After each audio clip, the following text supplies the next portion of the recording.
হুমকির মুখে টেক্সটাইল ও পোশাক খাত। বন্ড সুবিধা তুলে নেওয়ার সিদ্ধান্ত আত্মঘাতী বলছে বিজিএমইএ।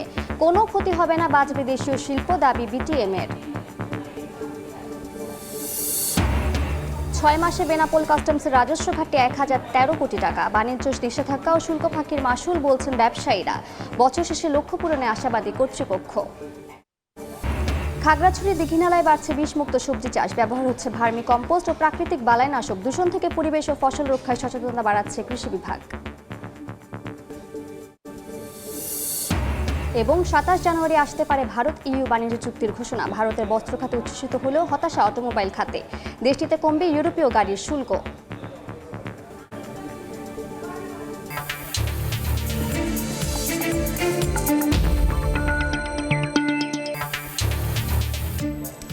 দেখছিলেন শিরোনাম। আমন্ত্রণ জানাচ্ছি দেশ ও দেশের বাইরের অর্থ বাণিজ্যের নানা খবর নিয়ে আমাদের নিয়মিত আয়োজন এ সময়ের বাণিজ্যে। আপনাদের সঙ্গে আছি আমি। চলতি মাসের মধ্যে 10 থেকে 30 কাউন্ট সুতা আমদানিতে বন্ড সুবিধা প্রত্যাহারের সিদ্ধান্ত কার্যকর না হলে ফেব্রুয়ারি থেকে বন্ধ থাকবে দেশের সব সুতাকল।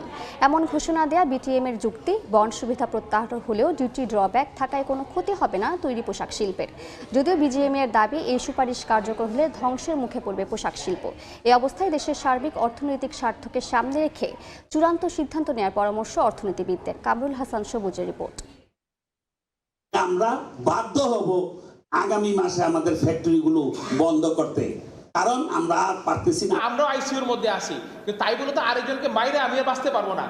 যার যার ব্যবসা তার করতে হবে। এভাবে দেশের সুতাকল ও তৈরি পোশাক শিল্প মালিকদের মুখোমুখি দাঁড় করিয়ে দিয়েছে এনবিআরকে দেয়া বাণিজ্য মন্ত্রণালয়ের একটি চিঠি, যেখানে 10 থেকে 30 কাউন্ট সুতা আমদানিতে বন্ড সুবিধা প্রত্যাহারের সুপারিশ করা হয়েছে।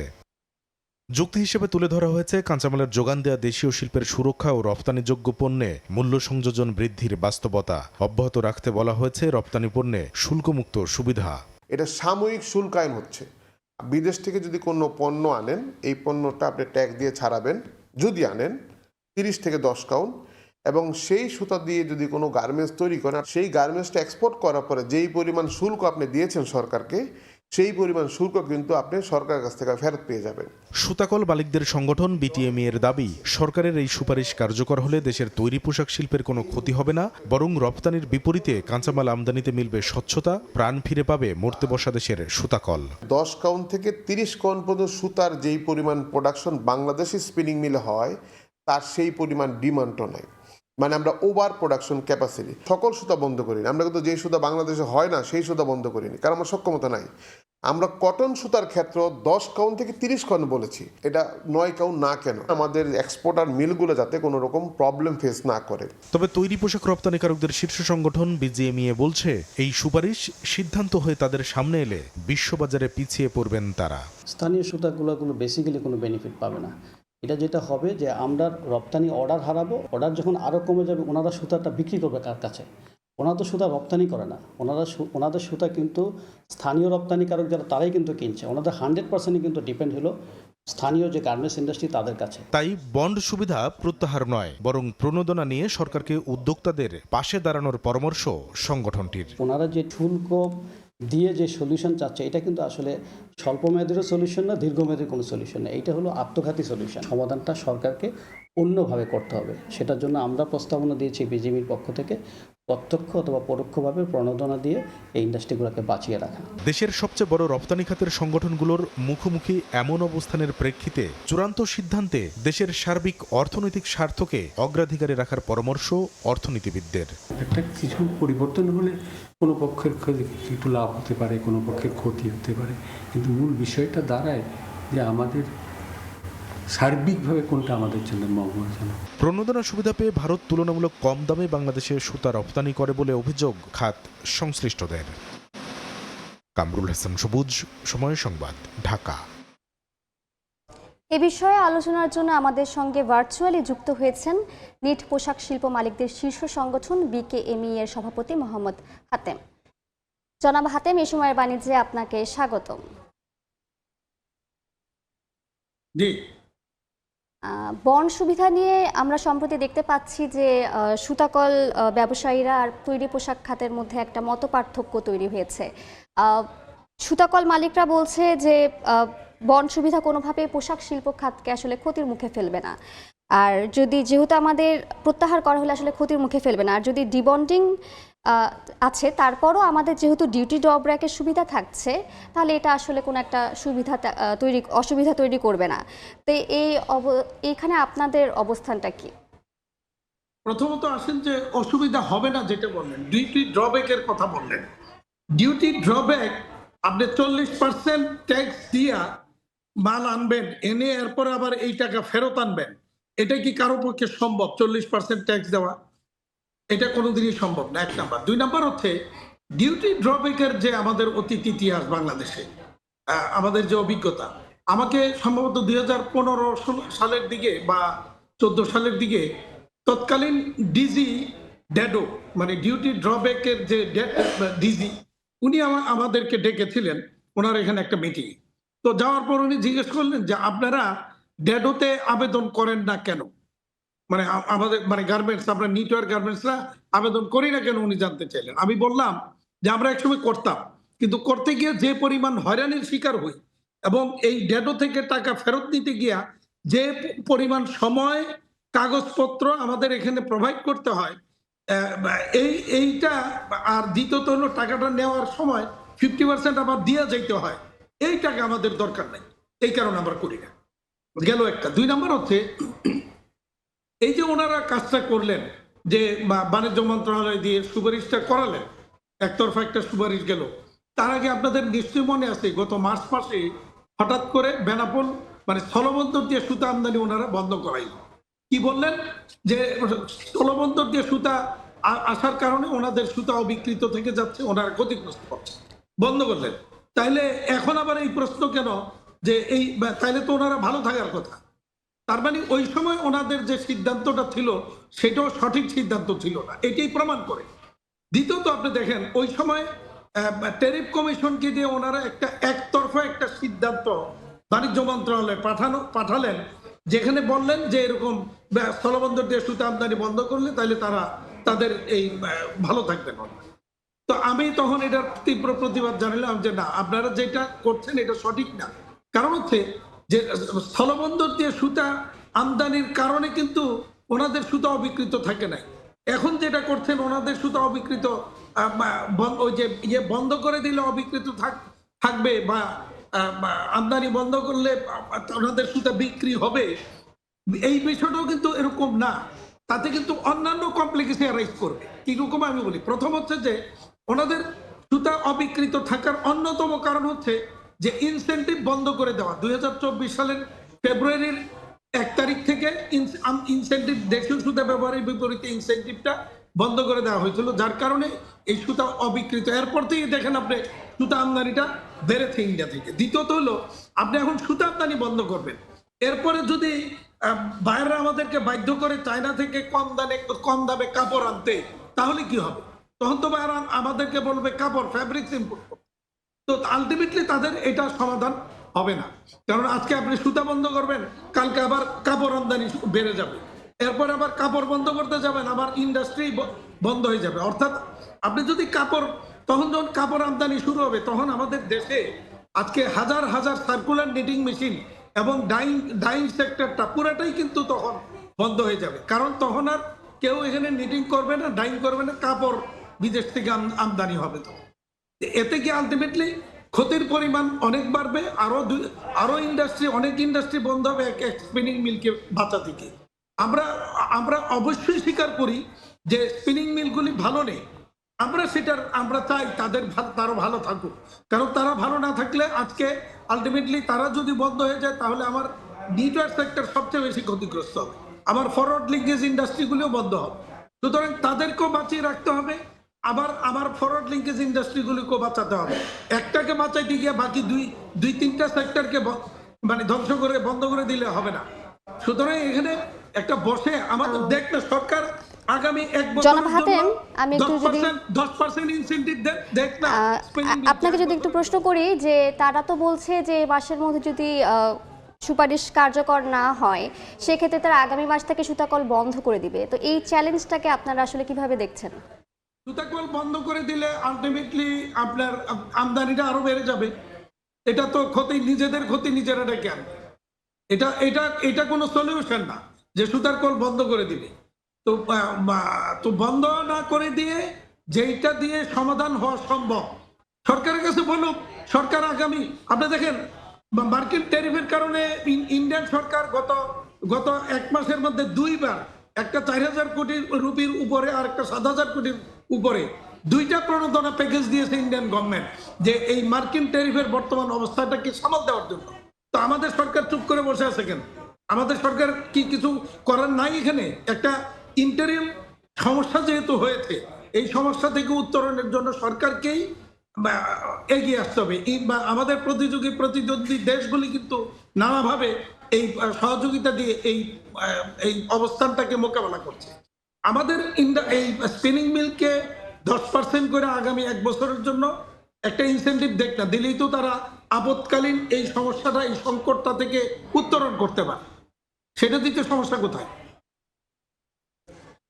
ধন্যবাদ জনাব হাতেম। জি,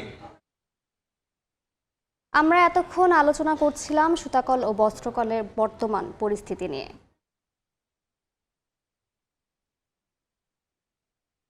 এবার বন্দর বাণিজ্যের খবর।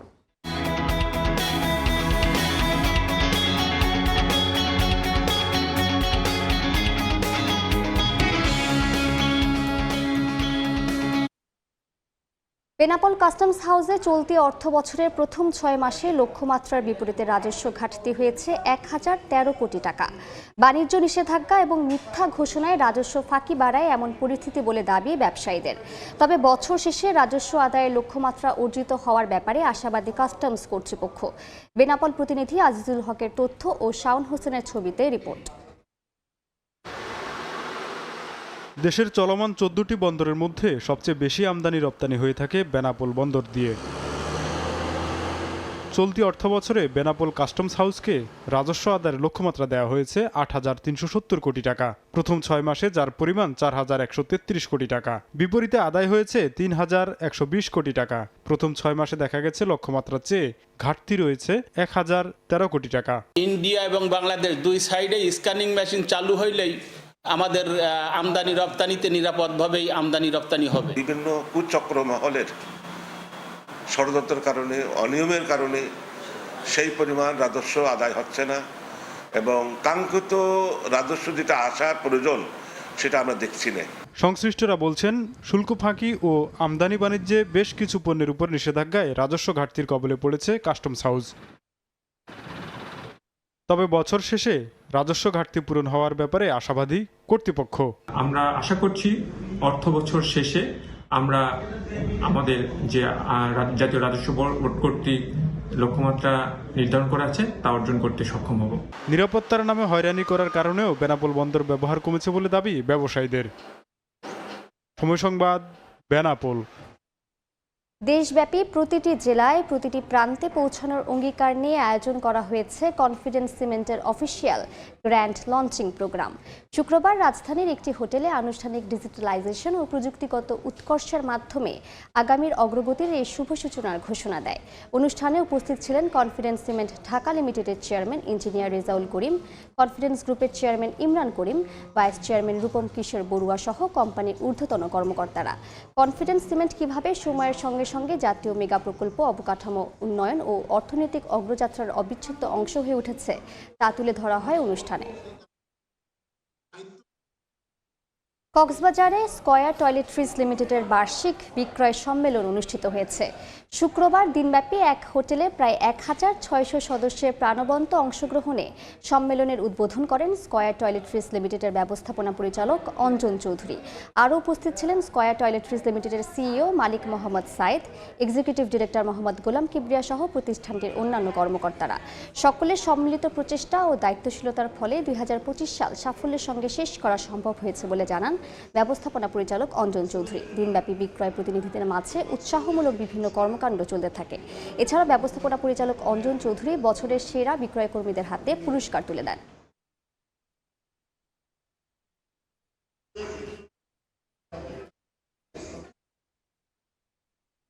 সময়ের বাণিজ্য।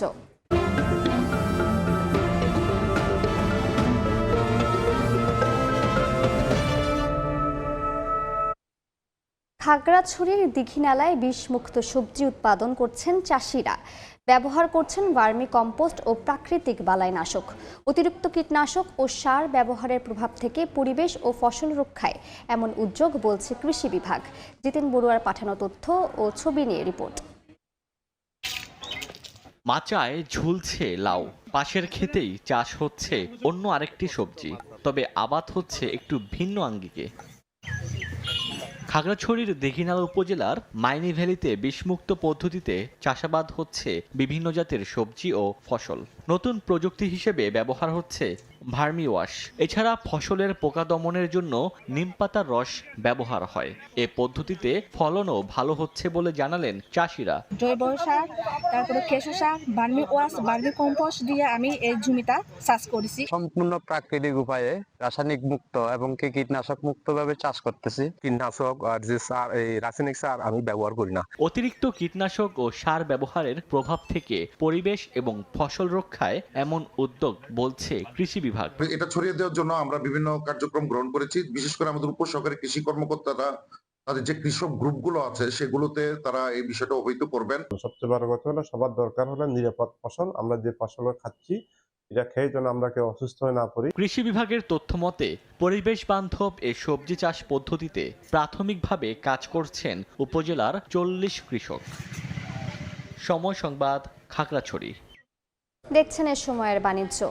গুলশানে বিএনপি নির্বাচন পরিচালনা কার্যালয়ে কথা বলছেন নির্বাচন পরিচালনা কমিটির মুখপাত্র মাহাদি আমিন। সরাসরি যাচ্ছি সেখানে। প্রায় 2,500-এর উপর খুব ক্রিয়েটিভ বেশ কিছু সাবমিশন হয়েছিল। এই প্রতিযোগিতার মধ্য থেকে জনমতের উপর ভিত্তি করে, যেখানে 30% মার্ক ছিল এবং একটি আলোকিত জুরি বোর্ড ছিল যাদের 70% মার্ক ছিল, তার আলোকে 10 জনকে বিজয়ী নির্বাচিত করা হয়েছে। এই 10 জনই আজকে বিএনপি চেয়ারম্যান জনাব তারেক রহমান ও ব্যারিস্টার জাইমা রহমানের সাথে সাক্ষাৎ এবং আলোকচারিতার সুযোগ পাচ্ছেন দুপুর 2টা থেকে। আপনাদেরকে সেখানে থাকবার জন্য আমন্ত্রণ জানাচ্ছি। আপনারা নিশ্চয়ই অবগত আছেন যে বিএনপি নাগরিকদের সঙ্গে সরাসরি যোগাযোগ জোরদার এবং নির্বাচন সংক্রান্ত আইন, বিধিমালা ও নির্দেশিকা সম্পর্কে তথ্য দেওয়ার পাশাপাশি ভোটারদের অভিযোগ, পর্যবেক্ষণ ও গঠনমূলক মতামত গ্রহণের উদ্দেশ্যে বিএনপির পক্ষ থেকে ইলেকশন হটলাইন 16543 এবং নতুন একটা হোয়াটসঅ্যাপ হটলাইন যেটি নাম্বার 01806-95577। আমি আবারও বলছি, সরাসরি যেটা হটলাইন ফোন করার জন্য সেটা হচ্ছে 16543 আর হোয়াটসঅ্যাপের জন্য 01806-977-577। সেখানে যোগাযোগ করার সুযোগ রয়েছে। শহর ও গ্রাম সহ পুরো দেশব্যাপী সকল নাগরিককে সম্পৃক্ত করে একটি স্বচ্ছ, গ্রহণযোগ্য এবং নাগরিক বান্ধব নির্বাচন পরিচালনা এবং পরিবেশ গড়ে তোলাই আমাদের মূল লক্ষ্য। ইতিমধ্যে এই হটলাইনের মাধ্যমে অসংখ্য মানুষ যোগাযোগ করেছেন, বিভিন্ন বিষয়ে সমাধান পেয়েছেন।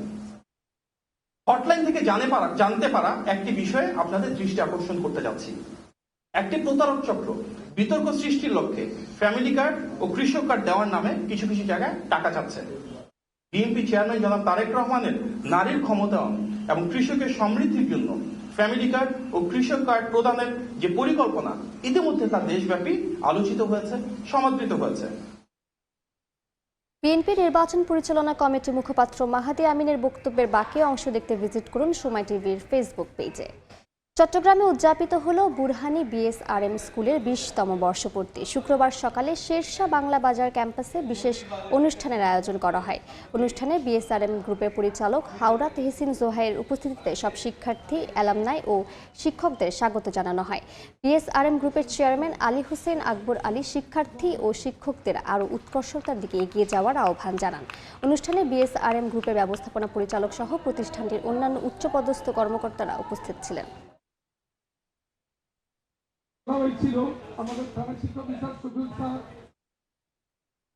এবার মুক্তবাজারের খবর।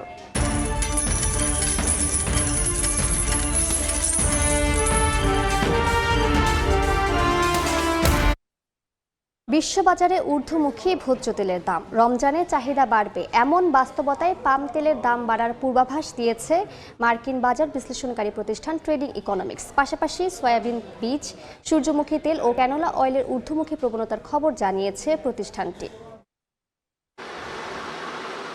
চীন যুক্তরাষ্ট্রের সয়াবিন বীজ কেনা অব্যাহত রাখতে পারে এমন পূর্বাভাস সামনে রেখে বিশ্ববাজারে বাড়ছে সয়াবিন বীজের দাম। সপ্তাহ ব্যবধানে প্রতি বুশলের দাম 0.95% বেড়ে শুক্রবার বিক্রি হয়েছে $10.67। মাস ব্যবধানে দাম বেড়েছে 0.42%।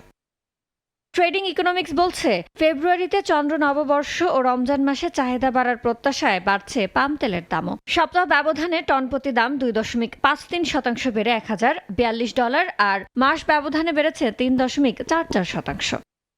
কৃষ্ণ সাগরে সরবরাহ সংকটে চাহিদা বাড়ায় গেল 3 বছরের বেশি সময়ের মধ্যে সর্বোচ্চ পৌঁছেছে সূর্যমুখী তেলের দাম। সপ্তাহ ব্যবধানে ভোজ্য তেলের দাম 0.38% বেড়ে প্রতি 10 কেজির দাম দাঁড়িয়েছে $16.69। মাস ব্যবধানে বেড়েছে 6.88%। চাহিদা বাড়ায় গেল সপ্তাহে প্রতি টন ক্যানোলা অয়েলের দাম 1.91% বেড়ে হয়েছে $474.81। মাস ব্যবধানে দাম বেড়েছে 8.87%। ইয়ানুর শিফাত, সময় সংবাদ। এ সময়ের বাণিজ্য। যুক্তরাষ্ট্রে টিকটক নিষেধাজ্ঞার শঙ্কা কাটাতে চূড়ান্ত হলো নতুন চুক্তি। চীনা মালিকানা থেকে আলাদা হয়ে যুক্তরাষ্ট্রের জন্য আলাদা সত্তা গড়ে চলবে অ্যাপটি। স্থানীয় সময় শুক্রবার টিকটক জানিয়েছে যুক্তরাষ্ট্রে তাদের কার্যক্রম চালাতে একটি নতুন মার্কিন প্রতিষ্ঠান গঠন করা হয়েছে, যা বৈশ্বিক কার্যক্রম থেকে পুরোপুরি আলাদা হবে। এই নতুন সত্তার অধীনে যুক্তরাষ্ট্রের বিনিয়োগকারীরা পরিচালনার দায়িত্বে থাকবেন, আর চীনা মূল কোম্পানি বাইটড্যান্সের অংশীদারিত্ব থাকবে সংখ্যালঘু পর্যায়ে। এদিকে এই পরিবর্তনের ফলে মার্কিন ব্যবহারকারীদের জন্য টিকটকের অভিজ্ঞতা কিছুটা ভিন্ন হতে পারে বলে ধারণা বিশ্লেষকদের। ভারত ও ইউরোপীয় ইউনিয়নের বাণিজ্য চুক্তির ঘোষণা আসতে পারে 27 জানুয়ারি। এ নিয়ে ভারতের বস্ত্র খাতে উচ্ছ্বাস দেখা গেলেও হতাশা দেখা দিয়েছে অটোমোবাইল খাতে। এই চুক্তির আওতায় ইউরোপীয় গাড়ি ও ওয়াইনের ওপর শুল্ক কমাবে ভারত এবং ভারতীয় ইলেকট্রনিক্স, বস্ত্র ও রাসায়নিক পণ্যের বাজার আরও উন্মুক্ত করবে ইউরোপ। ভারত ও ইউরোপের মধ্যে বড় ধরনের বাণিজ্য চুক্তি হতে যাচ্ছে চলতি সপ্তাহে। চুক্তির 24টি অধ্যায়ের বেশিরভাগই নিষ্পত্তি হয়েছে, ফলে আগামী মঙ্গলবার চূড়ান্ত ঘোষণা আসতে পারে চুক্তির বিষয়ে। চুক্তিটি চূড়ান্ত হয়ে ইউরোপীয় পার্লামেন্টে অনুমোদিত হতে সময় লাগতে পারে অন্তত 1 বছর। এই চুক্তির মাধ্যমে ইউরোপীয় গাড়ি ও ওয়াইনের উপর শুল্ক কমাবে ভারত, আর ভারতীয় ইলেকট্রনিক্স, বস্ত্র ও রাসায়নিক পণ্যের বাজার ইউরোপে আরও সম্প্রসারণের সুযোগ দেওয়া হবে। তবে এই চুক্তি নিয়ে সতর্ক করেছেন ভারতীয় বাণিজ্য নীতি বিশেষজ্ঞ অভিজিৎ দাস। তার মতে, চুক্তির ফলে ভারতের অটোমোবাইল খাতে নেতিবাচক প্রভাব দেখা দিতে পারে। ভারত ইইউ মুক্ত বাণিজ্য চুক্তি রপ্তানি বিশেষ করে বস্ত্র খাতে ইতিবাচক প্রভাব ফেলবে, তবে অটোমোবাইল খাতের জন্য তা ক্ষতিকর হতে পারে। ইউরোপীয় ইউনিয়ন অটোমোবাইল খাতে একটি শক্তিধর অঞ্চল এবং ধীরে ধীরে তারা বৈদ্যুতিক যানবাহনের দিকে ঝুঁকছে। এখন যদি আমরা ইভি খাতে ধাপে ধাপে বাজার উন্মুক্ত করি, তাহলে ভারতের একটি শক্তিশালী ইভি শিল্প গড়ে ওঠার সম্ভাবনা কমে যেতে পারে। ইউরোপীয় ইউনিয়ন বছরে প্রায় $125 বিলিয়ন বস্ত্র আমদানি করে, সেখানে ভারতের অংশ মাত্র 5 থেকে 6%। তবে যুক্তরাষ্ট্রের বাড়তি শুল্ক আরোপের প্রেক্ষাপটে এই মুক্ত বাণিজ্য চুক্তি ভারতের জন্য বড় সুযোগ তৈরি করতে পারে। তোফাজ্জল হোসাইন, সময় সংবাদ। এ পর্যায়ে শীর্ষ সংবাদগুলো জানিয়ে দিচ্ছি আরেকবার। সুতা নিয়ে মুখোমুখি টেক্সটাইল ও পোশাক খাত, বন্ড সুবিধা তুলে নেওয়ার সিদ্ধান্ত আত্মঘাতী বলছে বিজিএমইএ। কোনো ক্ষতি হবে না, বাঁচবে দেশীয় শিল্প, দাবি বিটিএমের। ভুয়া ও জুয়ার অ্যাপে খুদে বার্তায় 6 লাখ মোবাইল নম্বর, ফাঁদে পা দিলেই নিঃস্ব। দায়ী দুর্বল কাঠামো ডিজিটালাইজেশন, বাড়ছে গ্রাহক ও আর্থিক খাতে নিরাপত্তা ঝুঁকি। এবং 27 জানুয়ারি আসতে পারে ভারত ইইউ বাণিজ্য চুক্তির ঘোষণা। ভারতের বস্ত্র খাতে উচ্ছ্বসিত হলেও হতাশা অটোমোবাইল খাতে। দেশটিতে কমবে ইউরোপীয় গাড়ির শুল্ক।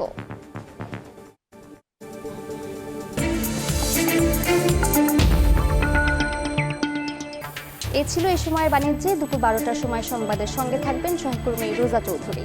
ধন্যবাদ মালিহা। দুপুর 12টার সময় সংবাদ নিয়ে আসছি কিছুক্ষণ পর, সঙ্গে থাকুন সময়ের।